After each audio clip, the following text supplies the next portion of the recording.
Um, Let me start with a brief apology. I only got notified this morning that I would have to stand in for Jan Klare, who did those slides and most of the work. So if things are not as rehearsed as they should be, he fell ill overnight. He's laying at home with fever. So best regards. I'm doing my best to introduce you to network configuration with GitLab-Ci and CD. The next 25 minutes are not about research on top of i14y lab, but they're more about the actual plumbing, building the lab, building something that is useful for doing plugfests, building something that's useful for actually doing experimentation, doing it in a verifiable and repeatable way. So we as BISDN are leading a part of the so-called Open Lab project, which leads to i14y Lab. I think Heiko has explained the same before. So we're responsible for setting up the management infrastructure in this lab. That includes management switches, and a bit of server infrastructure, metal as a service provisioning, and well, so the whole wiring and so on. So the idea here, BISDN as the core product has a white box network operating system. We are referring to the white box NOS sometimes here, but be assured that could be any other NOS as well. What we want to emphasize here is the idea of configuration, network configuration as code, and how we do that in i14y Lab. What kind of configuration? So typically you do not want to, or you don't have to configure your network if you can explore it, if you can figure it out, if you can do LLDP in order to figure out which port is connected to which one. All those things you don't need to configure. But once in a while, well, you need to you have a plan of sticking things together from various vendors that are supposed to work. So yes, you're standing there with a cable and you want to know where to plug my cable, and then potentially you would also want to configure VLAN. So it's really literally simple. Simple example from the testing lab: you have a test device of vendor A on the left-hand side, test device of vendor B on the right-hand side, and you want to have the ultimate tester there and in the middle that gets, let's say, traffic from A and stuff being processed in B, and so you need to have devices from two vendors connected to a third one. You would typically either do that if you have enough ports and enough plugs and cables. You do not need VLANs, but a VLAN is a reasonable choice of configuring your network. So you would configure, let's say, this port to be carrying two VLANs, and then you basically have a VLAN E on the left-hand side and a VLAN B, let's say, on the other hand. If you add, while starting a plugfest, if you add a third vendor, that is hopefully the case, right?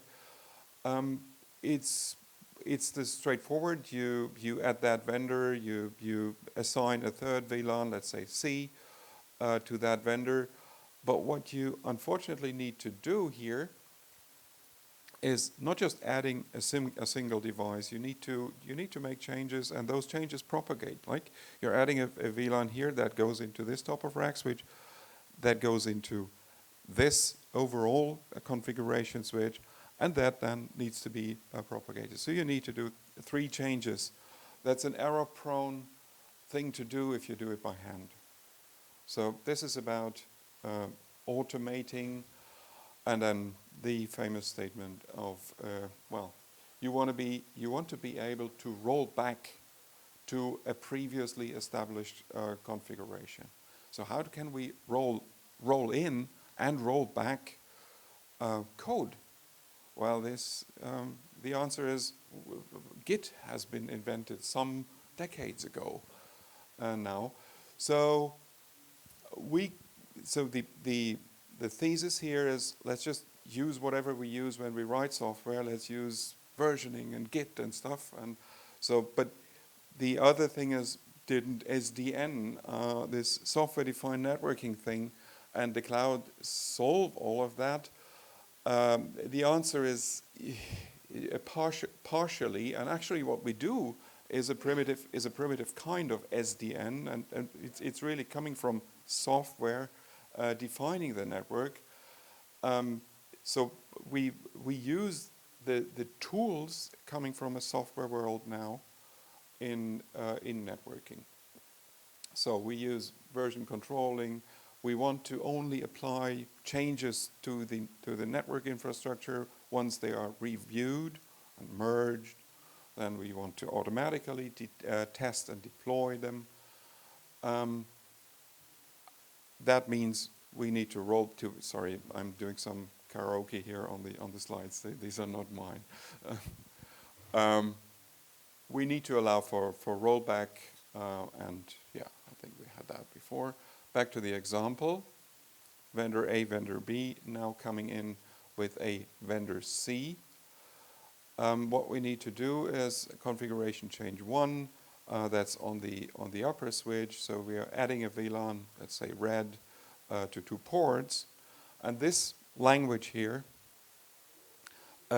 resembles what you would do in a Linux server. If you do systemd network D, there you have configuration files in some /etc systemd network directory, and then you do have file names that are then called port6.network or .device, right?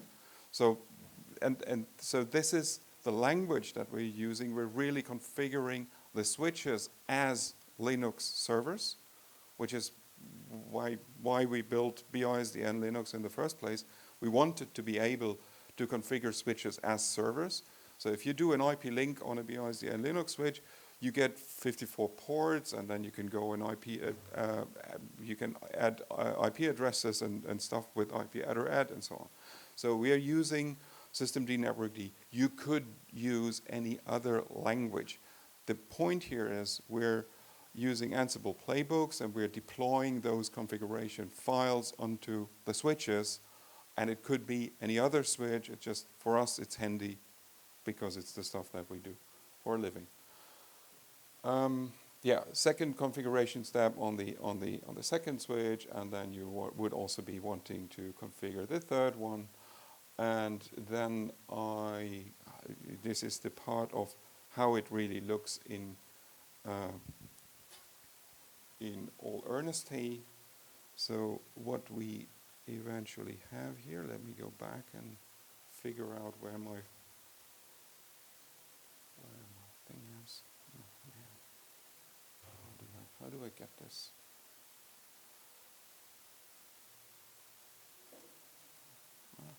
Coming. It really now looks like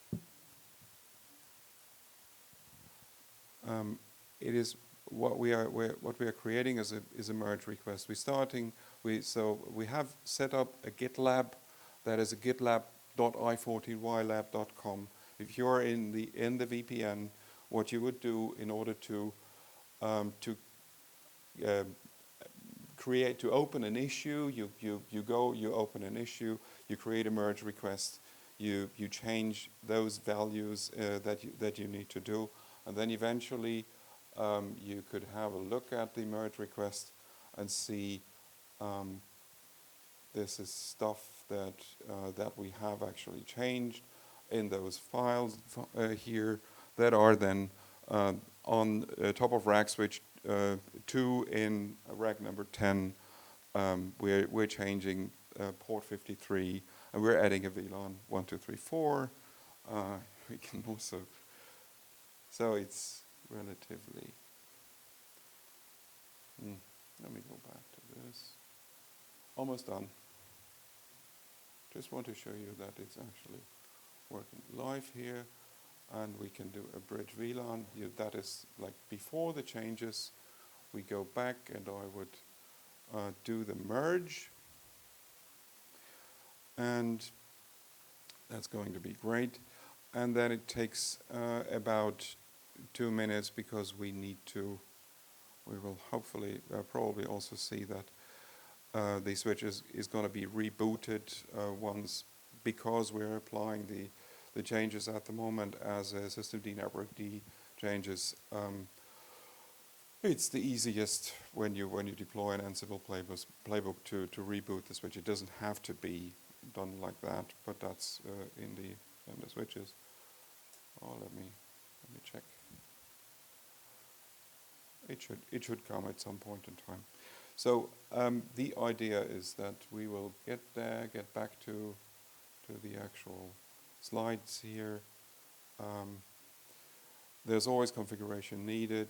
We have set up the GitLab. There's also a testing pipeline behind it. I should have shown you that one as well. At the moment, the most simple test is just run a linter over it. So to make sure that the coding is correct. But you can have any other and more sophisticated pipeline tests. So running the tests before you actually merge this is all coming in through the use of GitLab pipelines. So it's sort of I believe, a clever way of combining the advantages of Git and using Linux to configure the entire infrastructure here. So it's nothing super fancy, but it should ease the predictability of changes and the rollback of it. And yeah, I think that is change the blast radius, meaning do not need to restart the switches anymore. We can certainly have more sophisticated SDN. You can set up EVPN overlays with the same machinery. That's not being shown here, but that is certainly the goal, that we actually create separate EVPNs for each of the experiments or tests that are ongoing. Have more resources in the whole pipeline. Basically, take in the server side configuration. What we have shown here is the switch side configuration. All of that will be added later on. This is just a very basic principle of getting things, say, sort of right from the start. Yeah, questions to the extent possible. There's also Micha who has co-built this whole thing. I would be ready to take questions if you have some.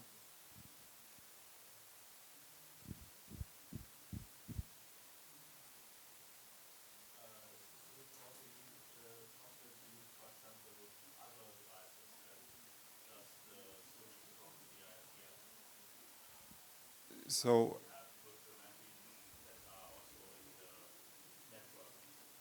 essentially anything where you can apply an Ansible playbook and do some changes. So virtual machines, certainly. Machines running Cumulus Linux, certainly. Machines running, you can also write adapters for whatever other operating systems. I think it would be an interesting exercise to include, let's say, some Cisco and Juniper boxes into the same method of deployment, which would then require talking to the API of the switches. But it's still the same code, right? It's still the same. It's coding, and it's merge requests and reviewing. And so right now, that's the first step. Yeah? So for looking beyond configurations like cycle management, where you say, okay, I need to switch, this is the baseline, I need to update the switch firmware, I need to update the firmware of the data card and the server, whatsoever. So how do you manage the life cycle management, the baseline? Is it also part of that? It can be and it will be, because it's that could be part of the testing pipelines then, right? So you have to write a pipeline is after renewing the firmware of that accelerator card, is everything still working? And Ansible is very, very flexible, right? It allows you to take down things and reinstall operating systems, yes. Okay, so let me take the other point. There was no net. So for example, Node.js comes in and says, for our rig, for example, we need that firmware. So where do you get the key status? Where do you get it from? Can you read that from a file, or how do you get the key status? So here, with the stuff that I showed, it's actually some files that we generated and that are part of the merge request. So I believe that the same could apply to whatever Nokia firmware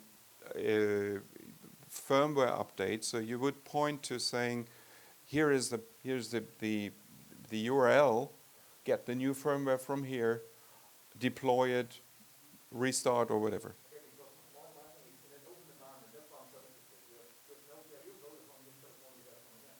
So maybe Nokia says, okay, I need to have that firmware on the switch, but Telefonica says, no, that firmware can't be on the switch for the test that I'm doing. So Mm-hmm.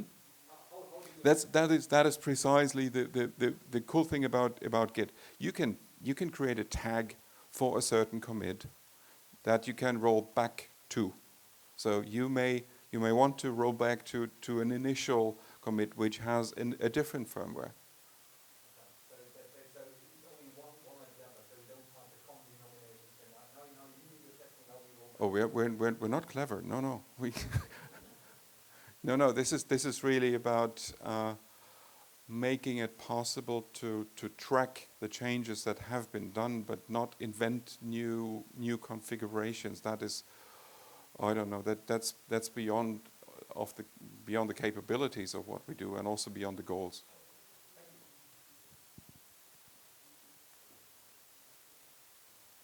Any other? If not, thank you. And any questions by email then to us or whatever. So, thank you.